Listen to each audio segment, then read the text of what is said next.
In today's video, I'm going to teach you how to turn off sales tax in QuickBooks Online. If you no longer need to track sales tax in your QuickBooks Online account, the process is very simple. That said, this setting can affect how sales tax is handled moving forward, so it's a good idea to pay close attention to the confirmation message before you finalize anything. In this walkthrough, I'll show you exactly where to go and what to click so you can turn it off confidently. Start by signing into QuickBooks Online and looking over to the menu on the left-hand side of the screen. From there, click on All Apps. This is where QuickBooks groups together different tools and features available in your account. Once that section opens, find and select Sales Tax. This will take you to the area where your tax settings and related options are managed.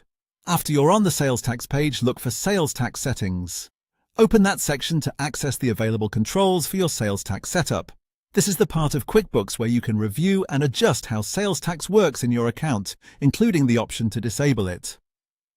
Next, move your attention to the top right corner of the screen. You should see the option that says Turn off Sales Tax. Click that button to begin the process. At this stage, QuickBooks will not turn it off immediately without warning. Instead, it will show you a pop-up message explaining what happens when sales tax is disabled. Take a moment to carefully read that pop-up before continuing. This is important because QuickBooks is letting you know how turning off sales tax may impact your current setup and future transactions.